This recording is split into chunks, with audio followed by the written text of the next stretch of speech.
Merci beaucoup. Doyen Lamine, ce sont les appréhensions que j'avais en entrant dans cette compétition-là, parce que les joueuses, dans leur grande majorité, ne savaient pas ce que c'était une Coupe d'Afrique. Ça, c'est le niveau Coupe d'Afrique, au niveau du prestige, au niveau de l'ambiance, au niveau de la densité. Donc, pour moi, pendant la première temps, ils ont découvert ce que c'était le haut niveau.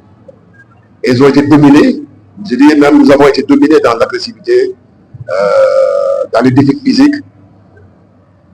Et après, à la mi-temps, on leur a dit de jouer sous leur valeur, de se libérer de plus. Parce que sur le plan offensif, on est carrément hors du match. Et on est monté à leur niveau, au niveau de l'intensité, et ce qui a fait que le match s'est rééquilibré. Et maintenant, avec l'apport du public, avec un peu plus de motivation, un peu plus de trucs, on est arrivé à gagner. En tout cas, je tire un chapeau aux filles parce que dans les moments difficiles, elles ont serré les coudes, elles ont su qu'il fallait gagner ce match pour se qualifier, pour espérer se qualifier, parce que c'est une poule extrêmement difficile. En tout cas, bravo aux joueuses, merci au public qui nous a soutenus, qui nous a beaucoup encouragés. C'est un peu les deux. C'est vrai qu'on a joué 8 matchs avec contre des équipes garçons, des cadets, mais ce n'est pas la même position. On le faisait pour avoir du rythme dans le jeu, mais ce n'est pas la même chose au niveau tactique, au niveau de l'approche, au niveau même du gabarit. Et ensuite, l'équipe du Cameroun a très bien joué ce soir. On était un peu dans l'inconnu, on les a visionnés, c'est vrai, par rapport au dernier tournoi qu'ils ont joué, mais ce n'est pas la même équipe. Ce n'est pas le même contexte, ce n'est pas du tout la même équipe. Et je disais que ce tournoi-là, il faut voir toutes les équipes. Heureux qu'on ait gagné ce soir, parce qu'on était vraiment à la nage, quoi, après mi-temps. Mais on a su tirer les bonnes conclusions, avoir les bons mots à la mi-temps, et les filles ont eu la bonne sensation et la bonne énergie pour être au top, au même niveau que le Cameroun en deuxième mi-temps. Les mêmes. Hein. Nous allons voir tout à l'heure un super match entre les champions sortants et la Côte d'Ivoire, c'est ça. Il faut voir ce match pour savoir que ce tournoi, il faut vraiment très bien jouer et très dur pour espérer gagner.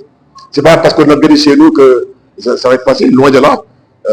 Mais j'ai espoir, quand on va récupérer partout Babou Ndiaye, qu'on aura un peu plus de taille. On espère que les filles auront tiré les bonnes leçons pour ce match-là. C'est ce que j'avais, hein. Pape Ndiaye n'était pas là. Comment j'allais faire? C'est les deux qui étaient les plus habitués à ça parce qu'ils ont joué à la ville de Dakar. Elles ont plus d'automatisme. C'était un risque qu'il fallait prendre. Nous-mêmes, les 5 fois qu'elle a eu, c'était malheureux, mais elle pouvait éviter d'avoir ça. Donc, mauvaise stratégie ou bonne stratégie, pour moi, aujourd'hui, ce qui est important, c'est de féliciter les joueuses et d'avoir gagné. Maintenant, on a le temps de continuer. Et dans ce genre de compétition, je ne sais pas si c'est le mot ou pas, mais il ne faut pas qu'on se leurre, il ne faut pas qu'on soit dans les petits détails. Allons dans le sens de faire gagner la CB de Dakar. Et au bout du compte, si on ne gagne pas, personne ne va se suicider. On va aller continuer à travailler et à reprendre dans le futur. Ne me mettez pas dans des questions de mauvais choix ou bon choix. Ça, bon, vous perdez votre temps. Désolé. Moi, je vais jouer ce tournoi-là et puis je vais prendre ma retraite. Donc, amusez-vous, profitez-en pour ceux qui veulent profiter. On n'est pas à Kigali, on est à Dakar. Et dans mon club, on n'est pas dans une équipe nationale, je suis dans mon club. Et vraiment, je vous conseille même d'être beaucoup plus positif, de nous aider à avoir trouvé les bonnes solutions. On peut le dire, hein, on peut le dire si vous voulez, mais j'ai dit hier en conférence presse que nous allons nous miser sur le socle du club qui a été champion du Sénégal. Les autres viennent apporter un plus. Je pense que Fatou Bouy n'a pas beaucoup scoré, mais elle a apporté l'énergie, ce qu'on attend d'elle. Khadija Maïga est arrivée dernièrement, elle a joué, elle a fait ce qu'elle a pu. Mais on espère qu'au fil des matchs, André Ona aussi, elle découvre le basket africain. Elle est là, elle va apprendre de ses erreurs et on espère que pendant les autres matchs, elle va élever son niveau de jeu. Mais je me refuse aujourd'hui de faire une sectorisation entre les anciennes et entre les nouvelles et les anciennes. C'est l'ASC de Dakar qui est là. Ok. Voilà ce que je vous propose maintenant, c'est de poser 3 questions.